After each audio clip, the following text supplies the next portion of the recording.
No podía creer lo que veían mis ojos. Sentí una garra helada apretándome el pecho mientras miraba la pantalla del móvil. En una cena familiar, mi madre, Carmen, se sentaba a la cabecera de la mesa del comedor de mi tío, con una copa de vino en la mano, completamente ajena a que sus palabras se estaban retransmitiendo en directo por internet. «Ay, por favor, Mateo», resopló, poniendo los ojos en blanco con un dramatismo que solo ella podía dominar. Mi hija se cree que por diseñar 4 logotipos para panaderías de barrio ya es una triunfadora. Una risa amarga, casi un graznido, escapó de sus labios pintados de un rojo intenso. No fue capaz de terminar arquitectura y ahora va por la vida dando tumbos, como una pobre fracasada. Hacía una hora, mi prima Valeria me había enviado un mensaje. «Tienes que ver esto. Lo siento mucho, Sofía». El mensaje incluía un enlace a su directo de Instagram. Formaba parte de sus torpes intentos por convertirse en una influencer de éxito. En ese momento, yo estaba en otra ciudad, en Valencia, asistiendo a una conferencia de diseño gráfico. La familia se había reunido para la tradicional paella del domingo, y yo acababa de volver al hotel cuando recibí el mensaje. Me llamo Sofía Navarro, tengo 32 años. Durante los últimos 5 años, he pagado yo sola las facturas médicas de mi madre, después de que le diagnosticaran una forma agresiva de artrosis degenerativa que le destrozó las articulaciones y acabó con su carrera como bailaora de flamenco. La he llevado a innumerables citas médicas, he lidiado con los laberintos burocráticos de la sanidad privada, he comprado sus medicamentos. Y todo ello mientras trabajaba 60 horas a la semana para mantener a flote mi pequeño estudio de diseño gráfico en Madrid. Nadie en aquella mesa sabía que, hacía un año, había vaciado por completo mi cuenta de ahorros, el dinero que guardaba para retomar mis estudios, cuando la mutua se negó a cubrir un tratamiento experimental con células madre para ella. «¡Qué lástima!», continuaba mi madre en el directo, deleitándose con la atención de mis tíos, Mateo e Isabel. Tenía unos sueños tan grandes de ser arquitecta, de construir edificios. Y ahora se dedica a hacer dibujitos para gente que sí ha conseguido algo en la vida. Soltó una carcajada, y para mi horror, oí cómo mis tíos le reían la gracia. Valeria sostenía el móvil en su regazo, intentando pasar desapercibida mientras documentaba la auténtica comida familiar española para sus seguidores. Mi madre no tenía ni idea de que la estaban grabando, y eso hacía que sus palabras fueran aún más afiladas, más crueles. «¿Os acordáis de cuando dejó la carrera?», preguntó mi madre, girándose hacia mi tía Isabel. Volvió a casa llorando, diciendo que los exámenes de estructuras eran demasiado difíciles. «Pobrecita», se burló. «Y ahora pretende que cerrar un contrato para el logo de una mercería es un éxito». La realidad era que no dejé la universidad porque no pudiera con ella.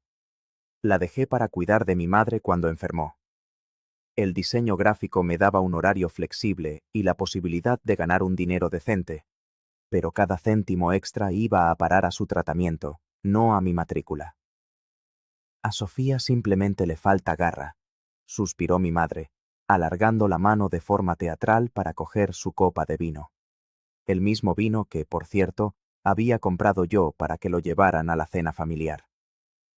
Algunas personas, simplemente, no han nacido para los grandes logros. La retransmisión en directo continuó durante 1 minuto, agónicamente largo, antes de que Valeria finalmente apagara la cámara. Me quedé sentada en la habitación del hotel, incapaz de moverme. Las lágrimas caían por mi cara, mientras la amarga realidad se abría paso en mi mente. Durante años, me había convencido a mí misma de que sus palabras crueles eran solo el efecto del dolor crónico, o su extraña y anticuada forma de motivarme. Pero aquello no había sido un desliz, aquella era su verdadera esencia, y ahora tenía la prueba irrefutable. Mi teléfono vibró de nuevo. «Siento tanto que hayas visto eso», escribió Valeria. «¿Quieres que borre el vídeo?». Me quedé mirando la pantalla durante un largo rato antes de teclear mi respuesta. No, déjalo. Mañana, cuando vuelva, necesito enseñarte algo. A la mañana siguiente, el viaje en tren de Valencia a Madrid fue una neblina. Apenas recuerdo haber dejado el hotel o el trayecto a la estación de Joaquín Sorolla. En mi cabeza, las palabras de mi madre resonaban una y otra vez, su risa burlándose de la carrera que yo había construido precisamente para sostenerla a ella.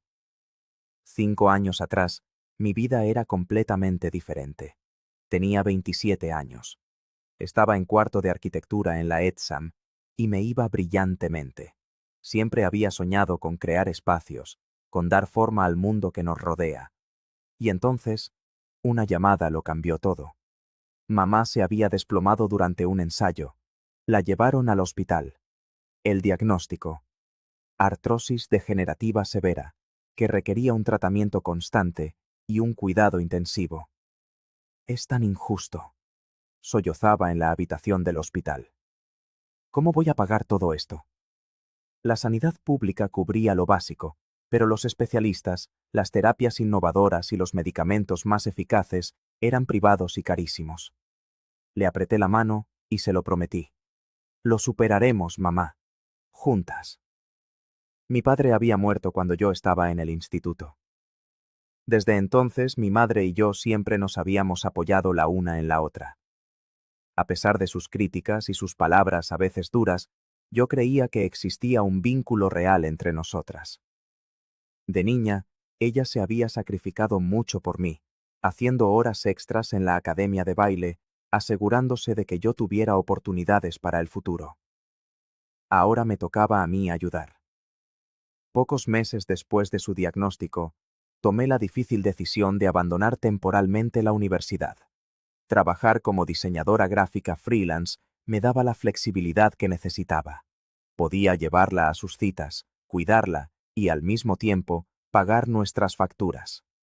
Se suponía que iba a ser una medida temporal, solo hasta que su estado se estabilizara, hasta que pudiera ahorrar lo suficiente para volver a estudiar. Pero lo temporal se alargó durante años. El tratamiento ayudó, su estado mejoró, pero seguía necesitando medicamentos caros, visitas regulares a especialistas y fisioterapia. Me convertí en la única persona que gestionaba toda su atención médica. Horas interminables discutiendo con las mutuas, buscando opciones de tratamiento asequibles. A veces, ella decía: «Te has vuelto tan responsable, hija». Esos raros momentos de gratitud me sostenían durante las noches de insomnio y las estresantes semanas de trabajo. Aparqué en mi calle del barrio de Chamberí y me quedé sentada en el coche, mirando al frente. Mamá no sabía que volvía hoy. Pensaba que todavía estaba en Valencia, haciendo contactos en la conferencia de diseño. Pero después de aquel vídeo, ya no podía seguir fingiendo que no pasaba nada. El teléfono vibró. Un mensaje de Valeria. «Estoy en una cafetería en la calle Ponzano. Podemos vernos cuando estés lista». Respiré hondo, ordenando mis pensamientos. Abrí mi maletín y saqué mi ordenador portátil. Dentro, en una carpeta llamada Mamá, Médico, tenía meticulosamente documentados todos los pagos de los últimos 5 años. Cada prima del seguro, cada compra de medicamentos, cada visita al médico. Todo respaldado por facturas y extractos bancarios. Llevaba estos registros para la declaración de la renta, pero nunca pensé que se convertirían en la prueba de una traición. Cerré el portátil, respiré hondo una vez más y le respondí a Valeria: «Estaré allí en 15 minutos». La cafetería estaba abarrotada, pero vi a Valeria inmediatamente. A sus 17 años, destacaba.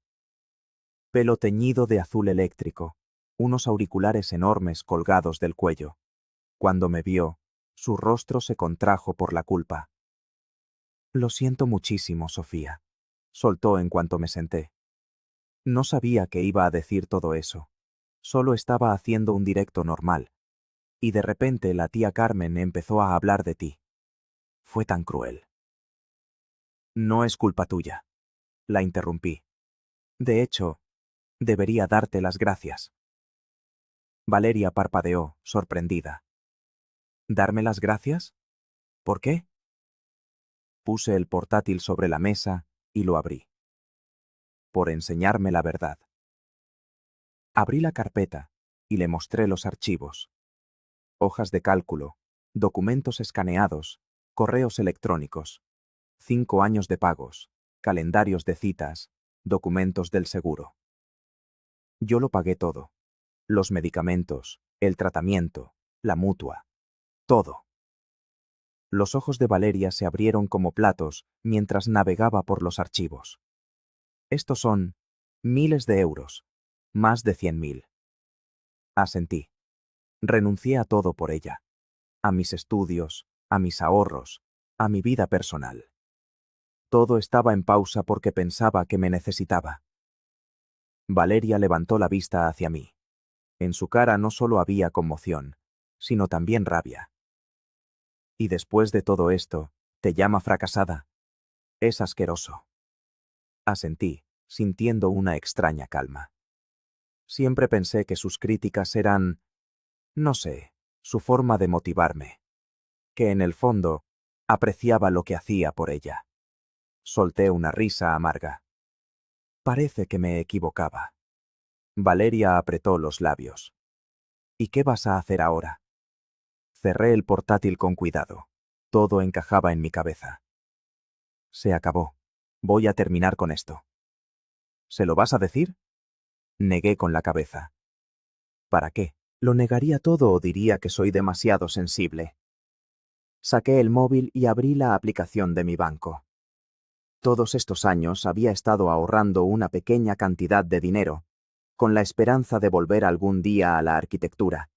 Ahora sabía que ese algún día había llegado. Pulsé el botón de transferir. El dinero que había reservado para su próxima tanda de medicamentos se fue a mi cuenta personal. Una acción minúscula, pero que lo cambiaba todo. ¡Guau! Exhaló Valeria. ¿Estás segura? Más que nunca.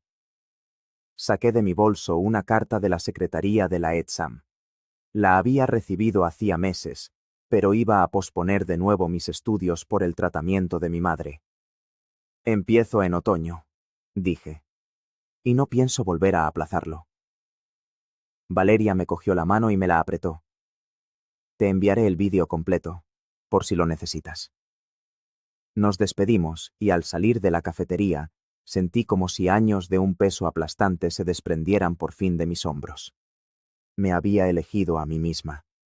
La culpa que esperaba sentir no apareció. Solo una claridad y una determinación que me habían faltado durante mucho tiempo. Cuando llamé a la mutua, el agente se quedó claramente desconcertado. ¿Quiere usted darse de baja como pagadora de la póliza de la señora Carmen Vargas? ¿Puedo saber el motivo? Circunstancias personales, respondí con firmeza. A partir del próximo mes, ya no me haré cargo de sus pagos. Era el tercer día de mi nueva vida. Había pasado el fin de semana en un auténtico torbellino de gestiones. Llamando a la mutua, cambiando los datos de facturación, escribiendo correos electrónicos. Estaba rompiendo los lazos financieros que me habían mantenido a su sombra. Y por primera vez en 5 años, me sentía libre. La mesa de mi comedor estaba cubierta de papeles. Estaba deshaciendo metódicamente la telaraña financiera que yo misma había tejido para mantener a mi madre. El representante de la compañía de seguros continuó. Señorita Navarro, debo advertirle. Sin su respaldo, la prima de su madre aumentará considerablemente, y sus condiciones de cobertura podrían cambiar. Lo entiendo, dije tras una breve pausa. Envíenle una notificación oficial con estos cambios. Quiero que esté al corriente. Sabía exactamente lo que estaba haciendo. La carta llegaría en una semana. Tiempo suficiente para completar el resto de los pasos de mi plan antes de la inevitable colisión. El teléfono se estaba llenando de mensajes de mi madre desde la tarde anterior. No sabía lo que estaba haciendo, pero esperaba que por la mañana la llevara al médico. No aparecí. ¿Dónde estás? Llevo 1 hora esperando. El médico ha llamado. Dicen que mi seguro no ha pasado. Arréglalo inmediatamente. ¿Es que me estás ignorando? contéstame, joder, Sofía. Cada uno de sus mensajes no hacía más que reforzar mi determinación. Puse el teléfono en silencio y continué con mi trabajo. Al anochecer, la mayor parte de la ruptura financiera estaba completada. Ahora quedaba el siguiente paso. Abrí el portátil y empecé a escribir un único correo electrónico que iba a enviar a toda nuestra familia. Asunto. Importante.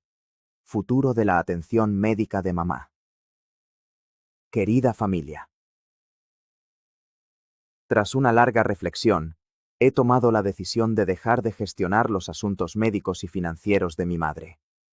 Durante los últimos 5 años, he cubierto íntegramente los gastos relacionados con su enfermedad.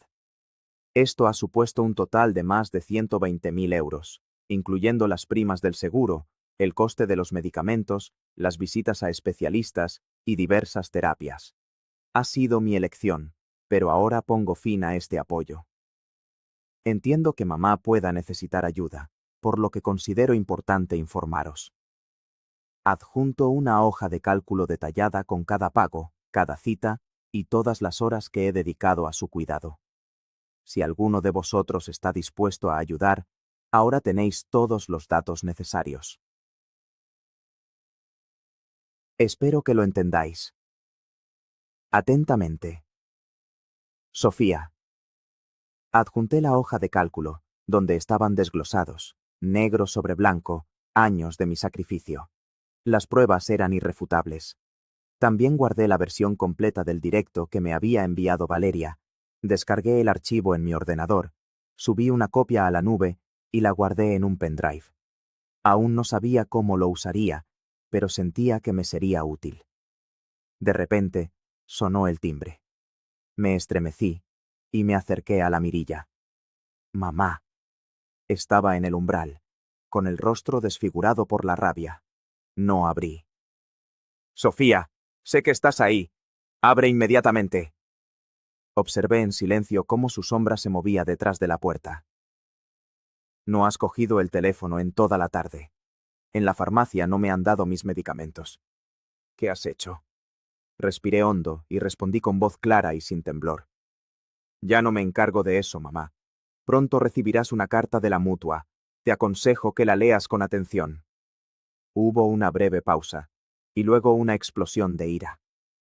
¿Todo esto es por dinero? ¿Después de todo lo que he hecho por ti? Casi me eché a reír por la ironía. Adiós, mamá, no vuelvas más.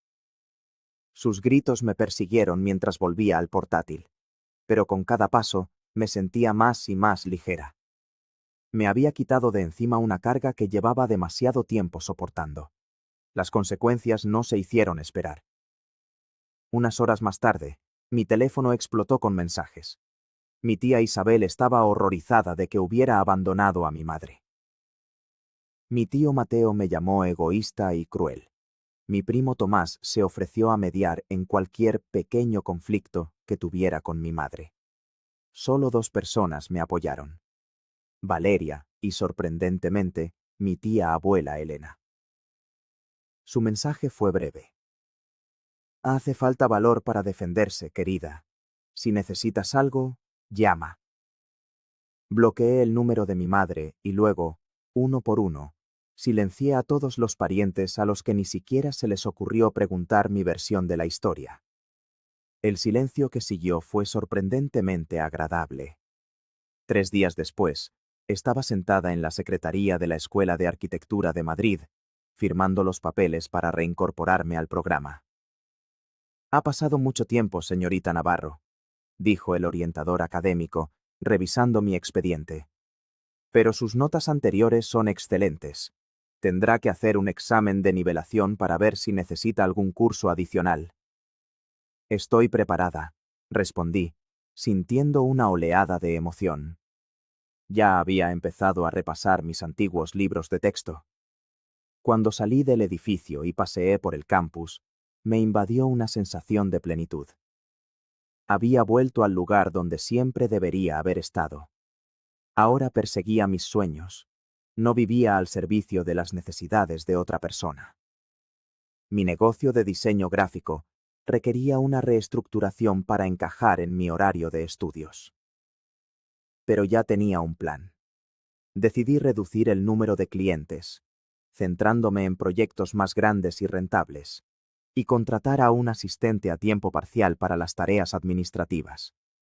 Mis ingresos disminuirían, pero sin los constantes gastos de mi madre, podría arreglármelas.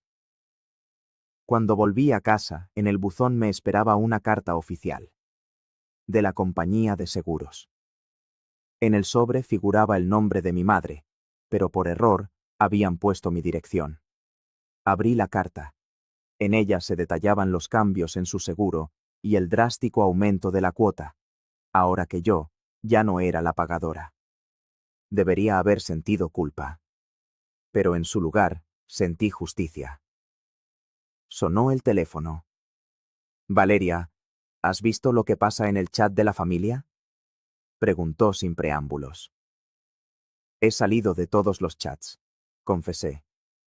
¿Qué ha pasado? Tu madre le está diciendo a todo el mundo que tienes una crisis nerviosa. Valeria casi hervía de rabia. Dice que estás estresada porque tu negocio se hunde y por eso te comportas así. Suspiré profundamente. Un clásico. Echar la culpa a los demás. Y eso no es todo, continuó Valeria. Ella no sabía que yo seguía en el chat. Pues bien, ha convencido a la tía Isabel para que la acoja temporalmente en su casa hasta que resuelva sus asuntos médicos. Negué con la cabeza. Mamá siempre había sido una experta en encontrar a alguien que la rescatara. Después de la llamada, abrí el portátil y me quedé mirando el archivo con la grabación del directo. El vídeo que lo había cambiado todo. No lo había vuelto a ver desde aquella noche en el hotel. Mi dedo se detuvo sobre el botón de reproducir. Tenía el poder. Ese archivo podía demostrar a todo el mundo, de una vez por todas, quién era ella en realidad. Podía demostrar que yo no era una loca, ni una hija desagradecida, sino una persona que había sido traicionada. Pero, ¿realmente necesitaba esa venganza? Los que querían creer su versión ni siquiera habían preguntado la mía. ¿Valía la pena intentar convencerlos? Cerré el portátil. El vídeo se quedaría conmigo. Si lo necesitaba, lo usaría. Pero ahora tenía cosas más importantes en las que centrarme. Mi solicitud en la escuela de arquitectura había sido aceptada. El examen estaba fijado. Por primera vez en años, estaba planeando mi futuro, no resolviendo las crisis de otra persona. El sobre con la carta de la mutua seguía sobre la mesa. Cogí un sobre limpio, escribí la dirección real de mi madre, metí la carta dentro y añadí una nota. Esto llegó a mi dirección por error. Te aconsejo que lo leas detenidamente. Sin firma, sin emociones, solo hechos. Eché la carta al buzón, y cuando se deslizó de mis dedos, sentí como otra parte de la carga se desprendía de mis hombros. Ahora era su problema, no el mío. Pasaron 2 semanas. Me sumergí en la preparación para la universidad. Cada minuto libre entre proyectos de diseño lo dedicaba a estudiar, a repasar apuntes, a prepararme para el examen de acceso. Me sentía segura. Pero entonces me tendieron una emboscada. Acababa de terminar de presentar una propuesta de branding a unos clientes en un café cerca del Retiro. Al salir y dirigirme a mi coche, miré por el espejo retrovisor y las vi. Mi madre y mi tía Isabel. Estaban de pie junto al coche de mi madre, bloqueando mi salida. Mi primer instinto fue dar media vuelta y huir. Pero ya me habían visto. Si escapaba ahora, encontrarían la forma de acorralarme más tarde. Respiré hondo y salí del coche. Sofía, empezó mi madre, con una voz empalagosamente dulce. Tenemos que hablar. La observé detenidamente. Parecía agotada, con el pelo desarreglado, pero lo que más me llamó la atención fue otra cosa. Se apoyaba en un bastón, el mismo que solo usaba cuando quería potenciar su imagen de víctima. No tenemos nada de qué hablar, respondí, apretando con calma las llaves en la mano. Mi tía Isabel dio un paso al frente. Sofía, tu madre está en apuros. Sus medicamentos se han triplicado de precio. No consigue cita con sus médicos. ¿Es esto lo que querías? La miré a los ojos. ¿Sabes lo que yo quería, tía? Hice una pausa. Quería un mínimo de respeto. Quería que se valoraran 5 años de sacrificios. Giré la cabeza hacia mi madre. Quería una madre que no me llamara pobre fracasada a mis espaldas. Su rostro palideció. ¿De qué estás hablando? Mantuve su mirada. Vi el vídeo, mamá. El directo de Valeria. Por un instante, lo entendió. Pero luego su expresión cambió. La confusión dio paso a la ira y a una actitud defensiva. Lo has entendido todo mal. Eso está sacado de contexto. Solté una risa amarga. Ya empezamos. Estás retorciendo las cosas, estalló mi madre. Solo estaba desahogándome un poco. Todo el mundo lo hace. Mi tía Isabel frunció el ceño. ¿Qué video, Carmen? ¿De qué está hablando? Apenas pude contener la risa. Mi madre ni siquiera había contado a sus aliados más cercanos lo del directo. Supongo que esperaba que nunca me enterara. Enséñale el vídeo si quieres, dije. O no se lo enseñes. Ya no cambia nada. He tomado una decisión. Mi madre cambió de táctica. Ahora, su voz suplicaba. Soy tu madre, Sofía. Después de todo lo que he hecho por ti, ¿cómo puedes abandonarme en el momento más difícil? Algo dentro de mí se rompió. 5 años de ira reprimida brotaron. Después de todo lo que has hecho por ti. Repetí sus palabras con incredulidad. Permíteme que te cuente lo que yo he hecho por ti. Di un paso hacia ella. Puse mi vida en pausa. Gasté más de 100.000 euros en tu cuidado. Te llevé a tus citas, me ocupé de tus medicamentos, luché con las compañías de seguros. Y a cambio, tú me llamaste patética. Te burlaste de mi trabajo, el trabajo con el que pagaba tus medicinas. Me temblaban las manos, pero mi voz se mantuvo firme. Envié a toda la familia las pruebas, cada pago, cada cita médica, todo lo que sacrifiqué por ti. Así que no te atrevas a quedarte aquí y fingir que yo soy la mala de esta historia. Mi tía Isabel miraba a mi madre de otra manera. La duda se había instalado en sus ojos. ¿Carmen? Dijo lentamente. ¿Qué había exactamente en ese vídeo? Mi madre la ignoró, centrando toda su desesperada energía en mí. Siento si te he ofendido, pero esto es pasarse. Tengo problemas de salud graves. Lo sé, respondí con calma. Y durante 5 años, te proporcioné un apoyo ininterrumpido. Ahora, que se encargue otro. Miré a mi tía Isabel. Ahora vive contigo, ¿verdad? Ya te ha pedido dinero. ¿Cuántas veces la has llevado al médico? ¿Cuántas recetas has recogido de la farmacia? El silencio de mi tía fue la respuesta.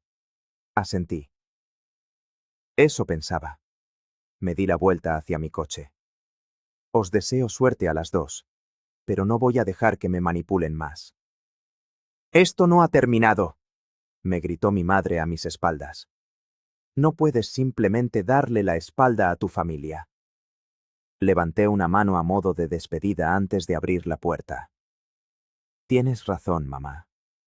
Me giré y la miré por última vez. La familia no se da la espalda, pero la familia tampoco se destruye mutuamente. No se utiliza. Así que piensa quién de las dos se fue primero en realidad. Me subí al coche y arranqué el motor. Por el espejo retrovisor vi a mi madre gesticulando, claramente regañando a mi tía Isabel. Algunas cosas nunca cambian. Pero yo sí había cambiado. Y mientras volvía a casa para seguir preparando mi examen, me di cuenta de que no sentía culpa. Por primera vez en muchos años, sentía libertad. Pasaron 3 meses, llenos de acontecimientos. Aprobé el examen de acceso al programa de arquitectura. Me matriculé en un curso intensivo para estudiantes que retomaban los estudios. Reorganicé mi negocio para compaginar el trabajo con las clases. Contraté a una asistente, una brillante estudiante de marketing llamada Clara, que se encargó del papeleo y la coordinación de proyectos. No todo fue un camino de rosas. Hubo noches en vela, un horario apretado, momentos de incertidumbre. Pero cada pequeña victoria me recordaba que había tomado la decisión correcta. Me había quitado de encima una carga que llevaba demasiado tiempo soportando. La situación con la familia se estabilizó, pero seguía siendo tensa.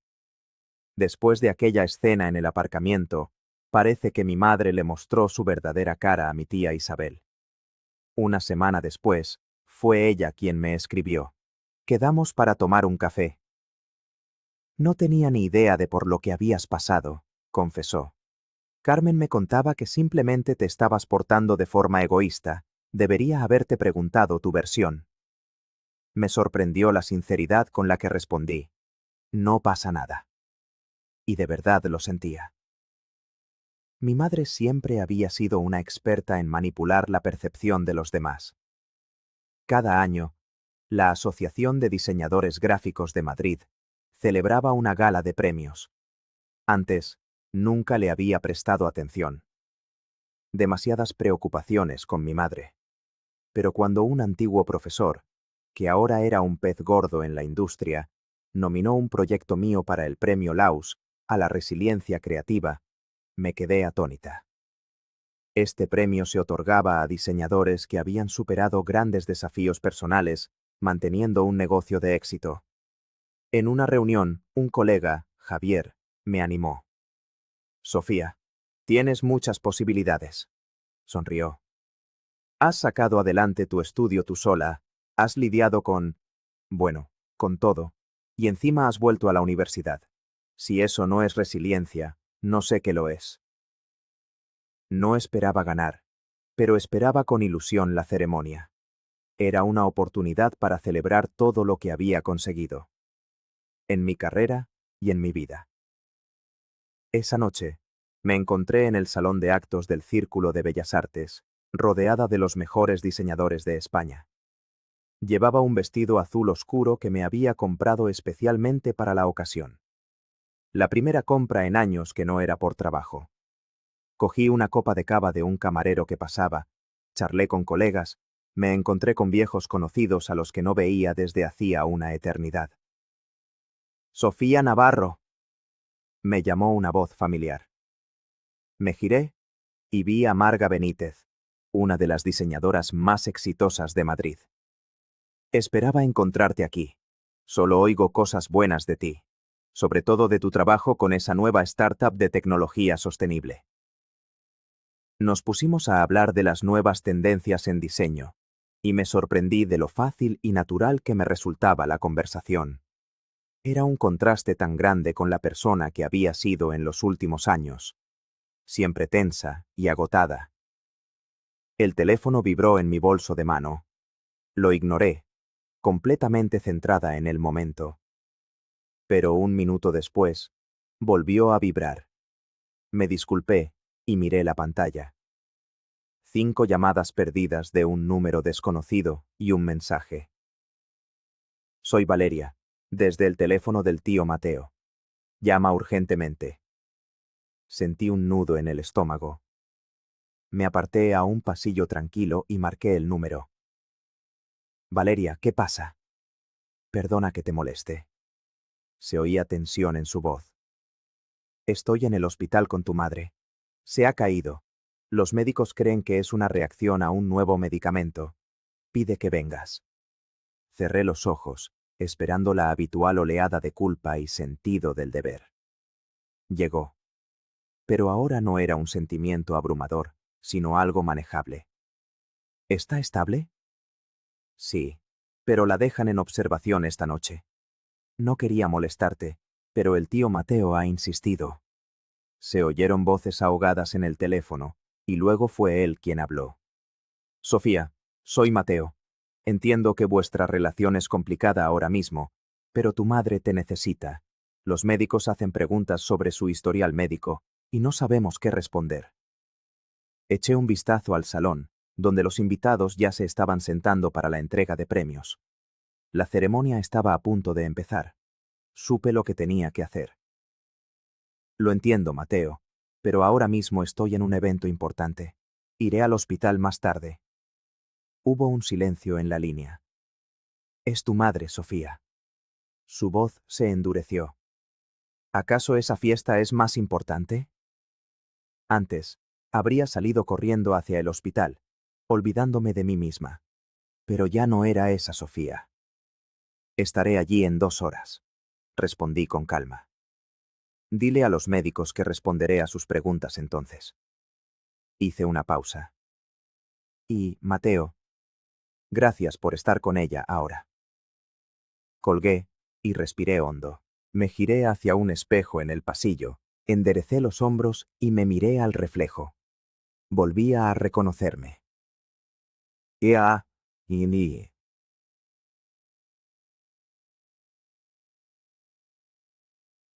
y el ganador del premio Laus a la resiliencia creativa es Sofía Navarro. El salón estalló en aplausos. Me quedé helada, no me lo esperaba en absoluto. Javier me dio un codazo, sonriendo. Bueno, ¿a qué esperas? Recoge tu premio. Subí al escenario. El trofeo de metacrilato era pesado y tangible en mis manos. Me acerqué al micrófono y miré al público. Colegas, mentores, competidores, todos reconocían mi trabajo. Era una sensación increíble. Sonreí. Gracias. Mi voz era firme, aunque por dentro sentía un torbellino de emociones. Este premio significa más para mí de lo que puedo expresar con palabras. Hice una pausa. Los últimos años han sido complicados. Compaginar una carrera con obligaciones personales es un desafío. Hubo momentos en los que dudé de si podría continuar. Recordé las noches en vela investigando nuevos tratamientos para mi madre. Las mañanas presentando proyectos después de noches de ansiedad. Pero el diseño no consiste solo en crear cosas bonitas. Trata de la resiliencia, de la capacidad de adaptarse, de superar obstáculos y de encontrar soluciones donde parece que no las hay. Esas mismas habilidades no solo me han ayudado en el trabajo, sino también en la vida. Me han permitido encontrar el camino de vuelta a mi sueño. Se oyó un murmullo de interés en la sala. Continué. He vuelto a la escuela de arquitectura. Ahora estoy estudiando para ser arquitecta mientras sigo trabajando como diseñadora. Y no podría ser más feliz. Miré al público. Por eso, este premio no es solo un reconocimiento a la resiliencia profesional. Es un recordatorio de que podemos cambiar nuestras vidas en cualquier momento. Gracias por este honor. El salón estalló en un aplauso aún más fuerte. Sonreí mientras volvía a mi sitio. Los colegas me estrechaban la mano, me felicitaban, me abrazaban. Me sentía orgullosa de mí misma. Solo después de la ceremonia volví a mirar el teléfono. 3 llamadas perdidas de mi tío Mateo. Y un mensaje de Valeria. Está bien. No tengas prisa. Recogí mis cosas. Me despedí de mis colegas y me dirigí al coche, envolviendo cuidadosamente el trofeo en mi chal. El hospital estaba a 20 minutos en coche, cruzando la ciudad. Aproveché ese tiempo para prepararme mentalmente para el inevitable enfrentamiento. Cuando entré en la habitación, mi madre ya estaba sentada en la cama, con un aspecto sorprendentemente animado para alguien que supuestamente había sufrido una grave crisis médica. Mi tío Mateo estaba sentado en el sillón de visitas a su lado, y Valeria estaba de pie, incómoda, junto a la ventana. Por fin, soltó mi madre, con la voz impregnada de veneno. Qué amable por tu parte hacernos un hueco en tu apretada agenda. Dejé mi bolso en una silla. De él asomaba ligeramente la esquina de la caja con el trofeo. Hola, mamá. La miré directamente a los ojos, tranquila y segura.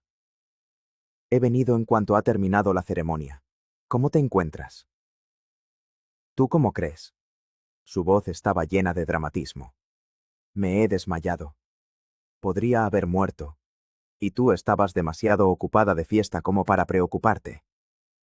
Mi tío Mateo carraspeó, claramente incómodo. Los médicos han dicho que probablemente ha sido una reacción a la nueva medicación, explicó. Le han ajustado la dosis y mañana le dan el alta. Asentí, manteniendo una expresión neutra. Buenas noticias. Me alegro de que no sea nada grave. El rostro de mi madre se crispó de irritación. Mi calma la enfurecía más que nada. Esto no habría pasado si no me hubieras abandonado. Su voz temblaba de indignación. Mi nuevo seguro es una basura. No puedo permitirme la mitad de los medicamentos.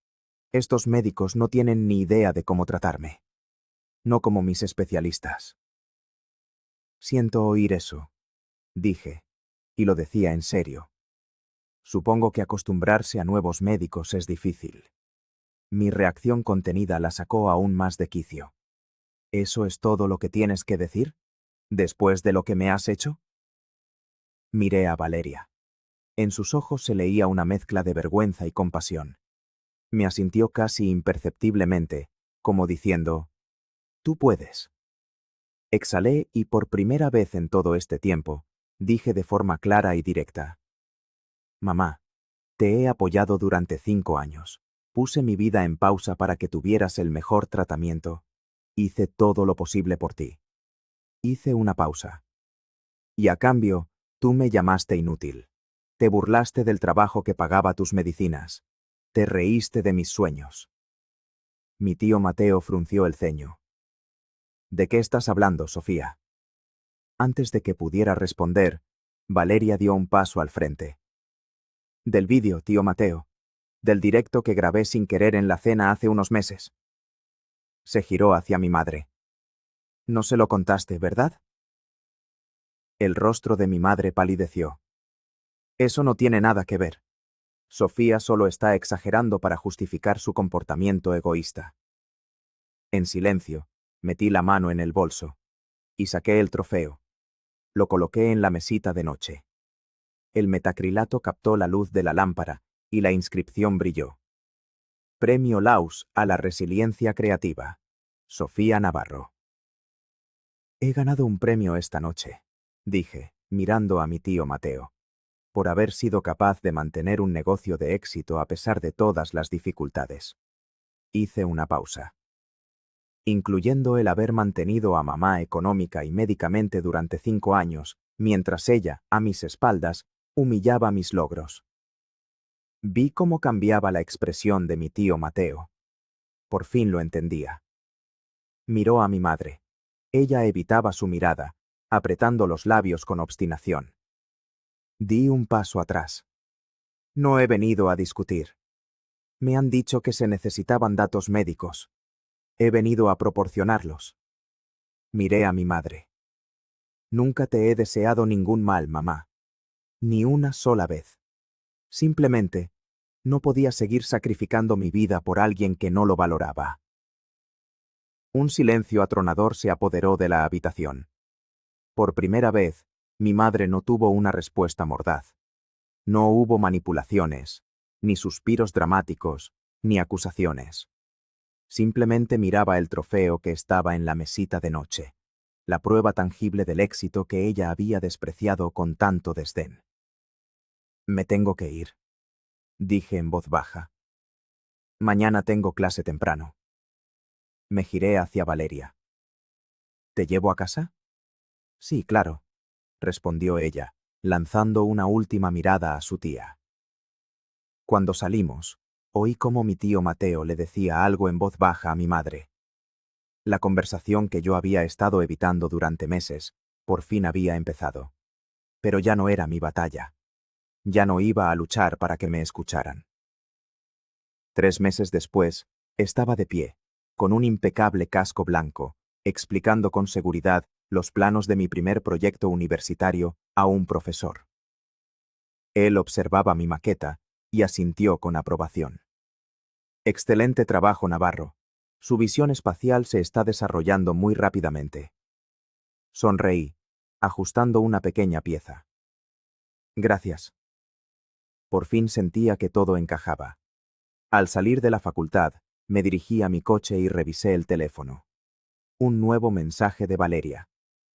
Tu entrevista se está volviendo viral. Ya tiene 20.000 visitas. Me reí, asombrada. La semana anterior, la revista Arquitectura y Diseño me había entrevistado sobre personas que cambian de profesión y se adentran en la arquitectura en la madurez. Al periodista le interesó especialmente cómo mi experiencia en diseño gráfico me había ayudado en el campo de la arquitectura. Ambas profesiones requieren atención al detalle, grandes habilidades de comunicación y la capacidad de acompañar a las personas en transiciones importantes de sus vidas, había explicado yo. Y ambas me han enseñado la importancia de los límites, algo que todo profesional necesita. El teléfono sonó, conectándose al Bluetooth del coche. Un número desconocido. Diga. Sofía, soy Mateo. Me tensé. ¿Ha pasado algo? No, todo está bien. Se calló un segundo, como si dudara. He visto tu entrevista. Es realmente inspiradora. Me quedé helada de la sorpresa. Gracias, Mateo. Mamá también la ha visto, añadió en voz baja. Miré fijamente la carretera, preparándome para oír otra crítica, queja o acusación. Pero lo que dijo fue: apenas dijo nada. Pero creo que, al verte con ese casco, en la obra, por fin se dio cuenta de que de verdad lo estás haciendo. Te estás convirtiendo en arquitecta, como siempre soñaste. Aparqué el coche en el arcén, dejando que sus palabras se asentaran en mi interior. Estoy orgulloso de ti, Sofía, añadió en voz baja. Y siento no haber entendido todo antes. Esas sencillas palabras me hicieron llorar inesperadamente. Sonreí, con un nudo en la garganta. Gracias, Mateo. Significa mucho para mí. Después de la llamada, me quedé unos minutos más en el coche, pensando en todo lo que había cambiado en solo un año. En la estantería de mi salón había dos objetos, el trofeo de diseño y una pila de libros de texto de estructuras, los símbolos físicos de mi pasado y mi futuro. Mi madre y yo no habíamos vuelto a hablar, pero estaba bien. Ya no buscaba la validación de una persona incapaz de darla. La había encontrado yo misma, en las palabras de agradecimiento de mis clientes, en el reconocimiento de mis logros, en la certeza de haber elegido el camino correcto. Entré en casa, en mi espacio personal, y sonreí al ver los planos extendidos sobre la mesa. Esa noche, iba a preparar mi próximo examen. Quizá llamaría a Valeria para charlar. Mañana tenía 2 reuniones con clientes entre clase y clase. Mi vida estaba llena, tenía sentido. Y lo más importante, me pertenecía solo a mí. La llamada de Mateo fue una agradable sorpresa, no una necesidad, sino una nota esperada en la sinfonía de mi nueva vida. ¿Aceptaría mi madre alguna vez mi elección? Ya no dependía de esa respuesta. Había recuperado mi camino, mi futuro y, sobre todo, mi autoestima. Y eso, me di cuenta mientras me sentaba a estudiar, era mi mayor victoria.